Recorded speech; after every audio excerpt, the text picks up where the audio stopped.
Bueno, grupo, continuamos con el fascinante mundo de la física. En este caso vamos a ver un poquillo, vamos a ver de qué va la presión y vamos a ver fuerzas en fluidos, ¿vale?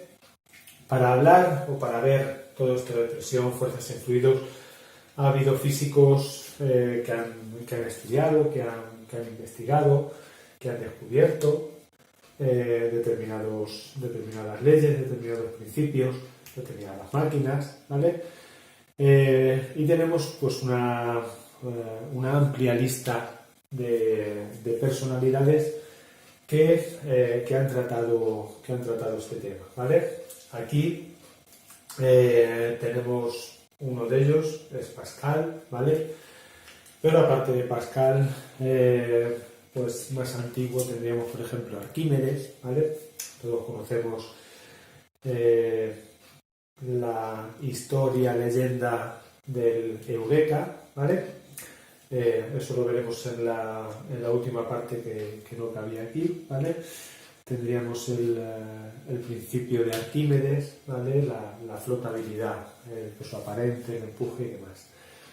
Tendríamos también pues, a Torricelli, ¿vale? Físico italiano bastante conocido. Tendríamos a Bernoulli.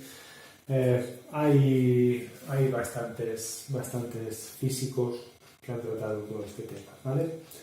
Tenemos una especie de índice o de primera parte en la que tendríamos estos tres grupos: presión hidrostática, y luego el principio de Pascal, principio de los vasos comunicantes, ¿vale?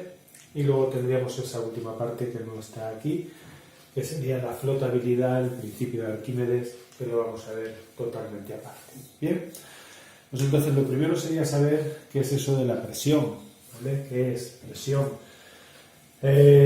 Cuando empezamos a hablar o cuando nos hablan de presión, pues dice, presión es empujar algo. Bien, bueno, es empujar algo, pero ese empujar algo, cuando estamos diciendo empujar algo, lo que estamos refiriéndonos más es a fuerza, ¿vale? Yo estoy ejerciendo una fuerza, ¿vale? Una fuerza directa, ¿vale? Sabemos que hay fuerzas directas, que se necesita contacto, hay fuerzas a distancia, como la fuerza gravitatoria, como la fuerza eléctrica, como la fuerza magnética, ¿vale? Que no necesitan ese contacto directo para que se produzca esa reacción o ese cambio, ese movimiento debido a la fuerza. Bien, entonces en la presión sí tenemos que tener una fuerza, pero aparte de la fuerza, ¿vale? Aparte de la fuerza, debemos decir también en qué superficie o sobre qué superficie se está ejerciendo esa fuerza, ¿vale? ¿Por qué es importante eso? Pues porque yo puedo ejercer poca fuerza y si la superficie es muy pequeña, el efecto, ¿vale? Puede ser de romper algo o de atravesar algo. O puedo ejercer una fuerza muy grande en una superficie muchísimo más grande y que esa fuerza que sea tan espectacular no ejerza esa misma rotura, ese mismo introducirse en algo que se ha ejercido con esa fuerza más pequeña antes, ¿vale? Eso lo podemos ver un poquillo más fácil si yo tengo esta hoja, ¿vale? En esta hoja yo puedo ejercer o sobre esta hoja puedo ejercer una fuerza, ¿vale? Yo puedo decir, voy a aplicar una fuerza con esta mano y voy a empujarla, ¿vale? Obviamente, si ejerzo esta fuerza sobre la hoja, no la estoy atravesando, la puedo deformar, la puedo hacer lo que sea, pero no voy a atravesar esa hoja. ¿Por qué? Porque sí, estoy ejerciendo mucha fuerza, ¿vale? Estoy empujando con mucha fuerza, pero mi superficie, ¿vale? O la superficie sobre la que estoy ejerciendo esa fuerza es muy grande también. Sin embargo, si yo cojo, por ejemplo, un bolígrafo, ¿vale? Si cojo este bolígrafo y ejerzo esa misma fuerza sobre la hoja, ¿podré romperla? Sí. ¿Por qué? Porque en este caso la fuerza ejercida no es tanta como antes, estaba ejerciendo mucha más fuerza, ¿vale? Pero la superficie era mucho mayor. En este caso, con una fuerza un poco más pequeña, lo que estoy consiguiendo es que la superficie sea muy pequeña también, ¿vale? O mucho más pequeña, con lo cual la presión es mayor, ¿vale? Esa es la definición de presión, fuerza partido por superficie, fuerza ejercida por unidad de superficie. Otra forma de verlo sería con la proporcionalidad, ¿vale? La presión es directamente proporcional a la fuerza, está en el numerador, e inversamente proporcional a la superficie sobre la cual se está ejerciendo esa fuerza, ¿vale? Entonces, como es inversamente proporcional, dividir, ¿vale? Presión igual a fuerza partido por superficie. Si en vez de con eso yo ejerzo la fuerza con esta superficie de este rotulador, me cuesta romperlo, ¿vale? Al final se puede romper, pero tengo que hacer muchísima más fuerza de lo que estaba haciendo con el bolígrafo, ¿vale? Porque el bolígrafo, la superficie es mucho más pequeña. Es lo que pasa, por ejemplo, cuando nos ponen una vacuna. En la inyección tenemos una aguja que es una superficie muy pequeña, con poca fuerza, se atraviesa la piel, se atraviesa la carne, ¿vale? Bien, pues entonces vamos a ver esta primera parte que tenemos aquí de presión, ¿vale? Y utilizando esta fórmula de presión igual a fuerza partido por superficie, yo en esta fórmula podría despejar, ¿vale? Y si quiero saber cuál es la fuerza, sabiendo la presión y la superficie, pues presión es igual a fuerza por superficie. La superficie que está dividiendo pasaría multiplicando al otro lado. ¿Bien? O si quiero despejar la superficie de la fórmula, como la superficie está dividiendo, pasaría multiplicando e intercambiaré su posición con la presión, ¿vale? Entonces la superficie sería la fuerza ejercida partido por la presión que se sufre ahí. ¿Bien? ¿En qué se mide la presión? Pues la presión, obviamente, si yo sé en qué se mide la fuerza, que en el sistema internacional son newton, y sé en qué se mide la superficie, que en el sistema internacional son metros al cuadrado, ¿vale? Pues la unidad de presión es el newton partido metro cuadrado. Ya está, ¿bien? Lo que ocurre con la física es que casi todas las cosas que se van midiendo, que se van poniendo como leyes, como en este caso la presión, a la unidad que sale, ¿vale? Suelen ser unidades ya derivadas, ¿bien? Unidades que tienen cosas multiplicando, cosas dividiendo, se le da un nombre particular, ¿vale? Nosotros conocemos el Newton, por ejemplo, que tenemos ahí, ¿no? Tenemos los julios, ¿vale?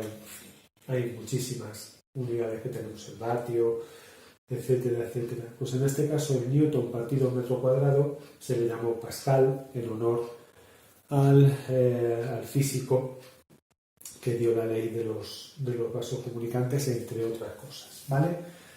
El Pascal se representa por PA, ¿vale? Entonces, cuando yo quiero saber o cuando quiero definir el Pascal es la presión que se ejerce sobre un cuerpo cuando se ejerce una fuerza de 1 newton con la superficie de 1 metro al cuadrado, ¿vale? 1 newton es una fuerza pequeña, 1 metro cuadrado es una superficie muy grande, 1 pascal es una unidad muy chiquitita de presión, ¿vale? Es una unidad irrisoria de presión.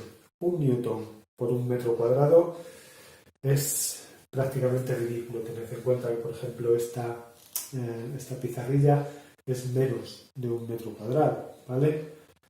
Entonces, y ejercer una fuerza de 1 newton es sería colocar una masa de 100 gramos, ¿bien? Y tener la acción de la gravedad, ¿vale? Aproximadamente. Entonces, muy chiquitita. Como esta unidad es muy pequeña, es la unidad del sistema internacional, hay otras unidades alternativas, ¿vale?, que se utilizan para medir las presiones. Hay varias, ¿vale?, sobre todo esas dos, que son las que se utilizan en química, ¿vale?, y sería la atmósfera y el milímetro de mercurio. El milímetro de mercurio es la unidad que dio Torricelli, ¿vale?, otro de los físicos que hemos comentado al principio, ¿vale?, que fue el primero que midió cuál era la acción de la presión, en este caso sobre una columna de mercurio, ¿vale? Por eso la unidad son milímetros de mercurio. Y vio que para la presión atmosférica normal, la columna de mercurio se elevaba a 760 milímetros de mercurio aproximadamente, ¿vale? Como es aproximadamente, habría que ponerlo con ese aproximado, nosotros vamos a utilizar siempre ese 760, ¿vale? Pues entonces una atmósfera era lo mismo que 760 milímetros de mercurio, ¿vale? Como tenemos el Pascal y queremos tener también la equivalencia con atmósfera, con milímetro de mercurio y demás, lo más sencillo es hacer la equivalencia entre Pascal y atmósfera, ¿vale? Y una atmósfera es aproximadamente también 101.300 pascales, ¿vale? Decíamos que la unidad del Pascal era muy chiquitita, tened en cuenta que una atmósfera, que es la presión que estamos soportando normalmente sobre nuestros hombros debido a la columna de aire que tenemos encima, esa atmósfera son 101.300 pascales, ¿vale? Entonces se necesitan muchos pascales para hacer esa presión de una atmósfera. Como ya sabemos pasar de una a otra, pues podríamos pasar también a milímetros de mercurio. Los bares y los milibares, ¿vale? Es lo que más se suele nombrar o se suele utilizar. Esto es lo que vemos en el mapa del tiempo, ¿vale? En el mapa del tiempo tenemos las líneas isobaras o isóbaras. Esas líneas isobaras o isóbaras nos dicen o son líneas que están a la misma presión atmosférica, ¿vale?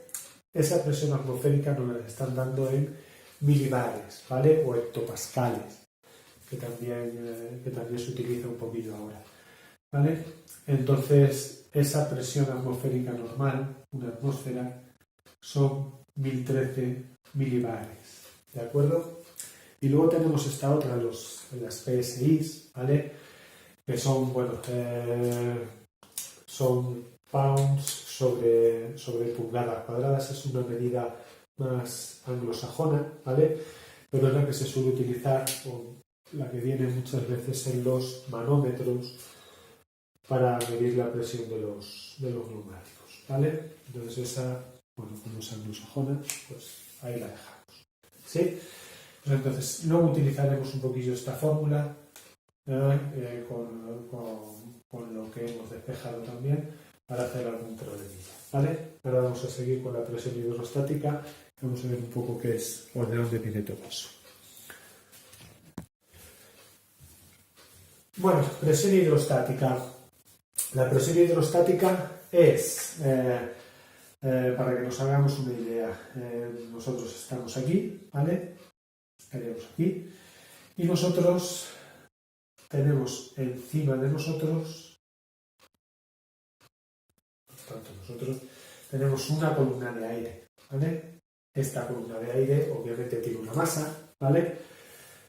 Y por la acción de la gravedad, masa por gravedad, tenemos un peso, ¿vale? Ese peso es una fuerza, ¿vale? La fuerza del peso. Y esa fuerza se está ejerciendo sobre una superficie que es la superficie de contacto que tenemos con esa masa de aire, ¿vale? Entonces, si tenemos una fuerza y tenemos una superficie, con esto se está ejerciendo una presión, ¿vale? Esto lo podemos asemejar con cuando estamos en el interior de un fluido, de un líquido, ¿vale? Más que nada, el gas también es un fluido, también fluye, claro, pero para ver la semejanza nosotros nos vamos a meter en agua, ¿bien? ¿Qué ocurre en el agua? Pues en el agua nosotros tenemos la columna esta de agua, bueno, aparte tendríamos luego encima la columna de aire, ¿bien? Pero eso, bueno, nosotros ahora nos vamos a centrar solo en lo que sería la parte acuática, ¿vale? Y en esa parte acuática tenemos también una columna de agua, ¿vale?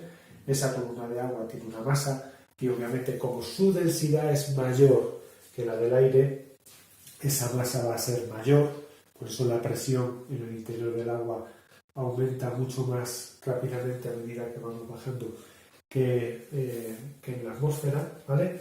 Tenemos una masa, esa masa por la acción de la gravedad, que sigue siendo el 9,8 metros segundo cuadrado en la superficie de la Tierra aproximadamente. Y esto sería el peso, ¿vale? Hay que tener cuidado con la P del peso y la P de la presión, ¿bien? Y tenemos una superficie, ¿vale? Superficie de contacto con el agua, ¿bien?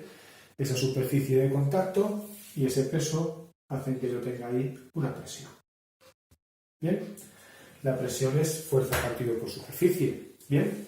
Lo que pasa es que esta fuerza es el peso, ¿bien? El peso es masa por gravedad. Perfecto, hasta ahí, ¿no? El peso es masa por gravedad, pero la masa es, si nosotros recordamos la fórmula de la densidad es masa partido volumen, ¿bien? Despejamos la masa de ahí, el volumen que está dividiendo pasa multiplicando y masa es igual a densidad por volumen. Pues entonces aquí cambio y en vez de masa pongo densidad por volumen. ¿Bien? Sí.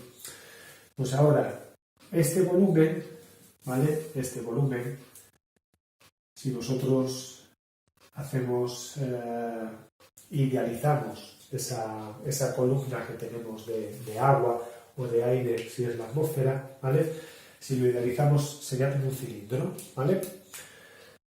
Podría ser cualquier figura, pero para que lo veáis más sencillo lo hacemos con el cilindro. El volumen del cilindro, ¿vale? De cualquier prisma que tengamos, va a ser siempre la superficie de la base, ¿vale? Superficie de la base, que es la zona que nosotros tenemos en contacto con el agua o con el aire, por la altura que tengamos, ¿vale? Entonces, en vez de volumen, superficie de la base por la altura, ¿bien? Lo sustituyo ahí y en vez del volumen ponemos superficie de la base por la altura. Como las superficies son iguales, ¿vale? Porque la superficie de la base y la superficie de contacto es la misma, lo simplificamos y me queda densidad por gravedad por altura. Bien, esa es la fórmula de la presión hidrostática, de la presión en el interior de un fluido, ¿vale? En la profundidad de un fluido.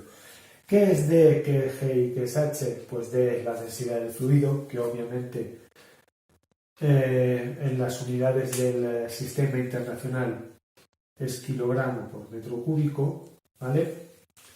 La G es la aceleración de la gravedad, que en la Tierra es 9,8 metros segundo cuadrado, ¿vale? Y H es la profundidad, la altura de la columna que tengamos, que va a ser metros, ¿vale? Puede ser muy grande, puede ser muy pequeña, pero tiene que estar en metros. Obviamente, si es en la atmósfera, pues tenemos kilómetros de columna de aire. Si es agua, pues si estamos en una piscina puede ser 1 metro, medio metro, 2 metros, 3 metros. Si es en el mar, pues puede ser ya 300, 400, 500, 1000, 2000, 4000, como está el Titanic, etcétera, etcétera, etcétera. ¿Vale? Pues luego veremos esta formulita también para poder calcular qué presión estamos sufriendo cuando estamos a una determinada profundidad, teniendo en cuenta la densidad de ese agua, ¿vale? Tened en cuenta que la densidad de los mares no es constante, ¿vale? Hay mares que tienen una densidad mayor, Mar Muerto, por ejemplo, ¿vale? Hay mares, hay océanos que tienen menor densidad porque tienen menos concentración de sal. Bien, pues esta parte la veremos a continuación. Vamos a explicar un poquillo ahora lo que sería esto de los vasos comunicantes del principio de Pascal y luego ya empezamos con problemillas de todo esto. Bueno, pues vamos con esta última parte de las fuerzas en fluidos, de la presión, que serían los vasos comunicantes, el principio de Pascal, ¿vale? Para eso, introducción básica de lo que tenemos ahí. Si yo tengo un recipiente que tiene como varias salidas, como varias aberturas hacia arriba, y ese recipiente está lleno de un líquido. ¿Bien? ¿Sí? Si yo siguiese echando más líquido aquí, subiría primero esto, que es más estrechito. Una vez que se llena esto, empezaría a llenarse esto de aquí, o se llena esto antes porque es más ancho y luego cuando esté totalmente lleno se llena eso de ahí. Pues ninguna de las dos, ¿vale? Si nosotros vamos llenando todo esto de líquido, de fluido, la altura siempre va a ser la misma en los dos sitios, ¿vale? Si esto sube hasta aquí, esto subiría hasta aquí, ¿vale? Si esto baja para acá, esto bajaría para acá. Pero siempre el nivel va a ser igual a un lado y al otro, ¿vale? Siempre que el fluido sea el mismo en los dos lados, por supuesto. Bien, ¿esto por qué es? Pues porque las presiones se igualan a los dos lados. La presión en el vaso 1 es igual a la presión en el vaso 2. ¿Bien? Pero la presión nosotros habíamos visto al principio que era fuerza partido por superficie, ¿verdad? Pues si la presión es fuerza partido por superficie, la presión 1 será la fuerza 1 partido por la superficie 1, ¿vale? Eso puede ser un pistón de un cilindro, etcétera, etcétera, ¿vale? Y la fuerza 2, pues obviamente tendremos una fuerza 2 y una superficie 2. Ya está, ¿vale? Entonces, es la relación que hay entre las dos fuerzas en los dos cilindros, ¿vale? Digo cilindro porque suele ser lo más normal. Y la relación entre esas dos superficies de esos dos cilindros. Bien, entonces yo puedo tener aquí una fuerza muy grande y esta superficie muy grande y que esta fuerza sea muy pequeña si esa superficie va a ser muy pequeña. Con una fuerza muy pequeña puedo mover algo muy grande, ¿vale? Prensa hidráulica, por ejemplo, ¿vale? Este sería el principio de funcionamiento de una prensa hidráulica. ¿Vale? Yo puedo hacer una fuerza muy pequeña en un lado y que eso ejecute una fuerza muy grande en el otro extremo, ¿vale? Siempre que el pistón ese sea muy grande. Con un dedo puedo levantar un coche. ¿Bien? ¿Sí? Como aquí lo que tenemos es esta igualdad, aquí no hace falta que se respeten las unidades del sistema internacional como en las otras fórmulas que hemos visto antes, ¿vale? Mientras las dos fuerzas estén en las mismas unidades y las dos superficies en las mismas unidades, todo estaría bien, ¿vale? Entonces las superficies pueden ser metro cuadrado y metro cuadrado, centímetro cuadrado y centímetro cuadrado, hectárea a hectárea, me da exactamente igual, ¿vale? Siempre que las unidades sean iguales. Y las fuerzas igual, ¿vale? En las fuerzas yo puedo tener newton y newton, kilopondio y kilopondio, ¿vale? Kilogramo fuerza, que sería lo mismo, ¿bien? Y con todas esas sería igual, ¿bien? 4 variables, F1, F2, S1, S2. Si tengo una ecuación, obviamente necesito saber 3 de ellas para poder despejar la que falta. ¿Cómo se despeja? Pues si es F1, la S1 pasaría multiplicando, si es F2, la S2 pasaría multiplicando. Si quiero despejar S1, lo traería para acá, F2 dividiendo S2 multiplicando, etcétera, etcétera, etcétera. ¿Vale? Entonces sería jugar con todo eso que tenemos ahí. ¿Sí? Y poca cosa más. Bueno, el principio de Pascal también. Bueno, luego veremos en un par de ejemplillos cómo se puede utilizar. ¿Vale? Es una mezcla entre este y la presión hidrostática. Si yo aquí tengo esto lleno de un líquido, ¿vale? Y hago agujeros a distintas alturas, ¿vale? ¿Cómo serán los chorros que salgan? Serán todos iguales. Este será el que salga más lejos. Este sale más cerca. Este sale más lejos. Este es intermedio, ese menos o este más. ¿Vale? Eso lo veremos en uno de los ejemplillos que vamos a ver después. Bien, pues vamos con ello. Bueno, grupo, vamos a terminar con la última parte de presión, fuerzas en fluidos. Para eso pues vamos a recordar un poquillo la historia, ¿vale? La historia, leyenda del principio de Arquímedes, ¿vale? Pues cuenta esa historia que el rey Herón de Siracusa quería tener la mejor corona de todos los reyes, de todos los reinos, ¿vale? Y entonces para eso le mandó al orfebre de Siracusa, el mejor orfebre de Siracusa, construir la corona, ¿vale? Entonces le entregó la cantidad de oro que le pidió para poder hacerla. Bien, el orfebre trabajó, y le entregó la corona.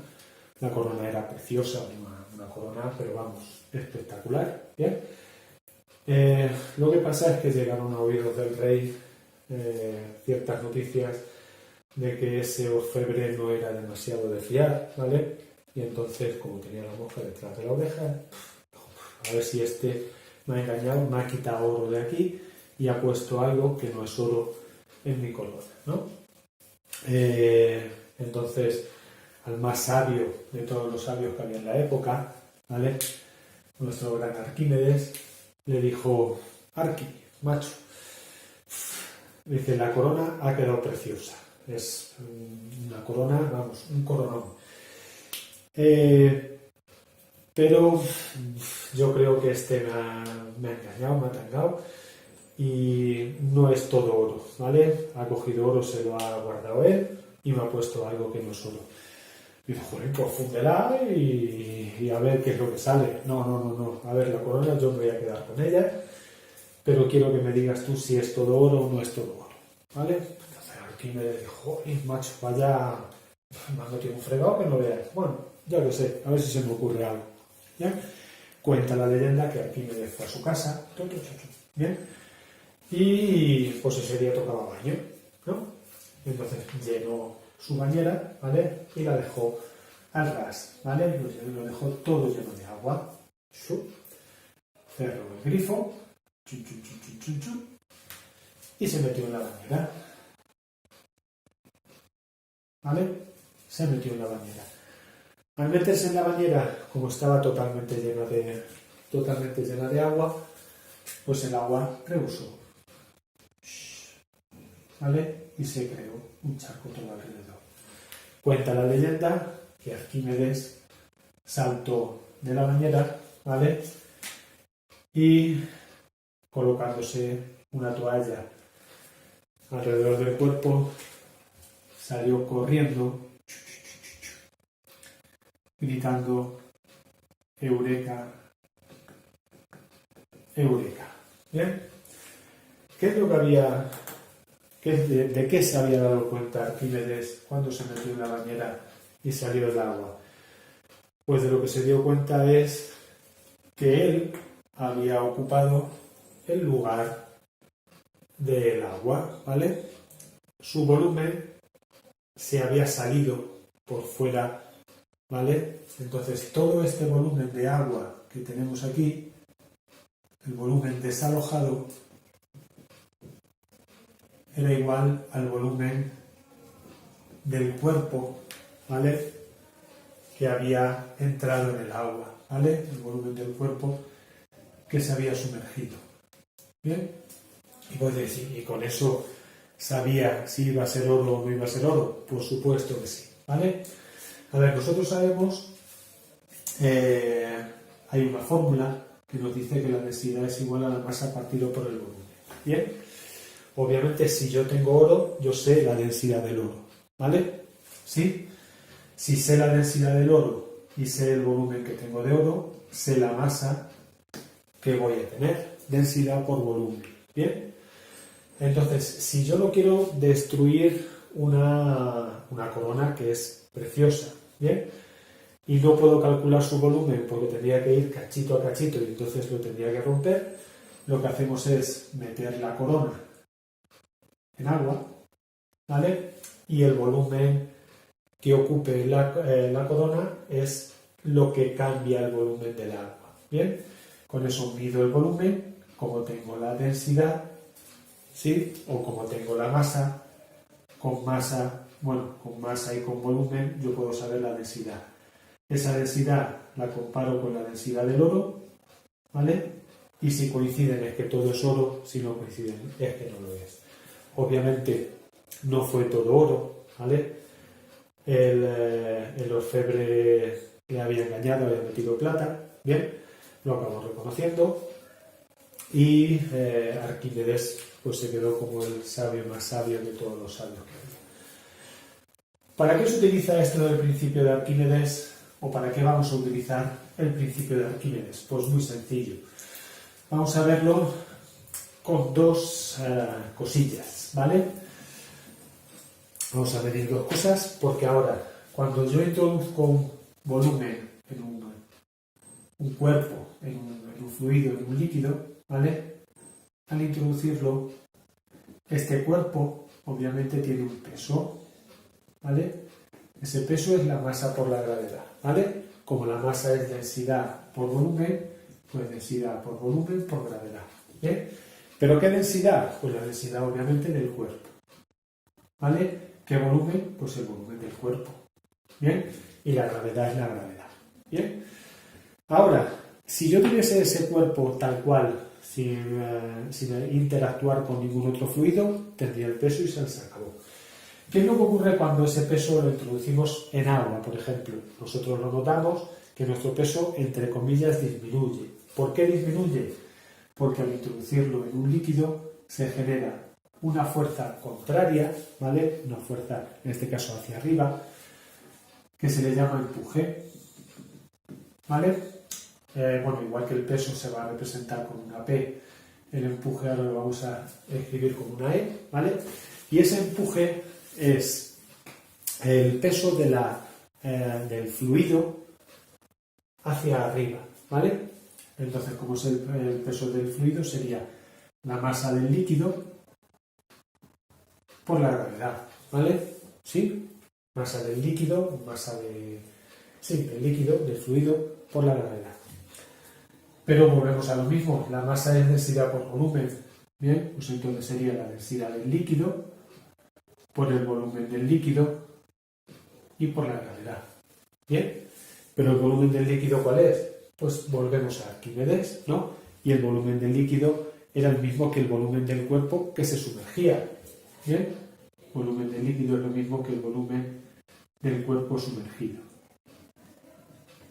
¿vale? Ese sería el empuje.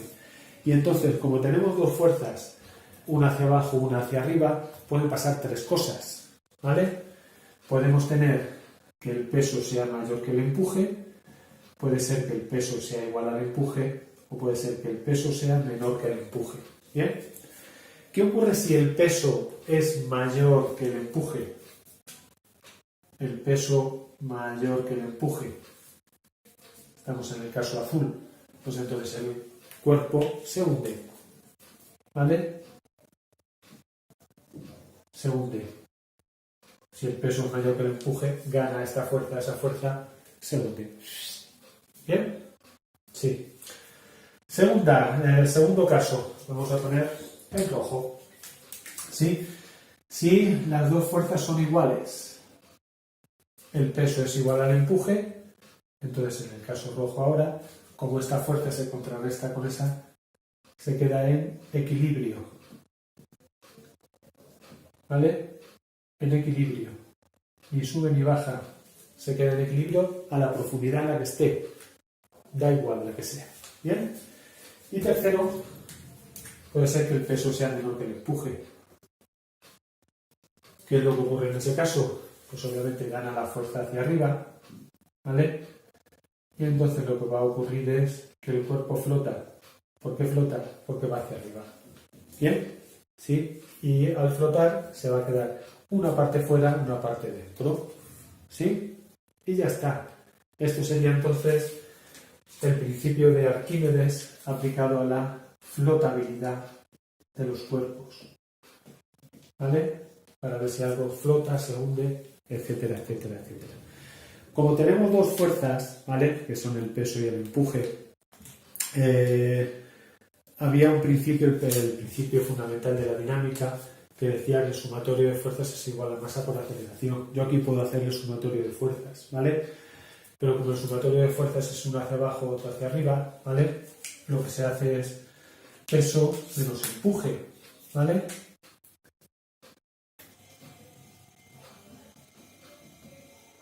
Y eso, o a eso se le llama peso aparente, ¿vale? Peso aparente menos peso menos empuje. ¿Qué es lo que puede pasar con el peso aparente? Porque si el peso es mayor que el empuje es positivo, ¿vale? Si el peso es igual al empuje se restan y el peso aparente sería 0, ¿vale? Y si el peso es menor que el empuje, esta cantidad es más pequeña, esta es mayor, pues entonces el peso aparente es menor que 0, es cuando flota y va hacia arriba, ¿vale? Pues luego veremos cómo podemos aplicar estas cosas del peso aparente, peso empuje a la flotabilidad de los cuerpos. Obviamente esto es, o así es como funciona un submarino, por ejemplo, ¿vale? Submarino, el precursor del submarino es un invento español, ¿vale? Que era el sumergible de Isaac Peral, ¿vale? Si alguien quiere verlo, está en Cartagena, en la región de Murcia, ¿bien? Y este inventor español, ¿vale? Este Isaac Peral, lo que se fijó pues, fue en las fórmulas de Arquímedes, ¿vale? En la parte esta de la flotabilidad. Obviamente, yo puedo conseguir, o si puedo conseguir que un cuerpo cambie la distribución de peso y empuje, yo puedo hacer que se hunda en unas determinadas condiciones, que esté en equilibrio o que flote en otras, ¿vale? De hecho, nosotros podemos hacerlo perfectamente. ¿Cómo podemos hacerlo? Pues llenando nuestros pulmones de aire o vaciándolo de aire. Cuando nosotros nos tumbamos haciendo la plancha en el agua, ¿vale? Obviamente, dependiendo de la densidad que tenga ese agua, ¿vale? Densidad que tenga ese agua, vamos a flotar más o vamos a flotar menos. No es lo mismo hacerlo en el Mar Muerto que hacerlo en un lago, por ejemplo, ¿no? Bueno, aunque hay lagos que tienen una densidad muy grande. Nosotros podemos jugar con ese aire. Cuando llenamos los pulmones vemos que nuestro cuerpo sobresale más del agua, ¿vale? Y a medida que lo vamos vaciando vamos bajando, ¿vale? ¿Sí? Eso sería el principio de flotabilidad aplicado a nuestros cuerpos. Pues luego vamos con más ejercicios, con más cosillas.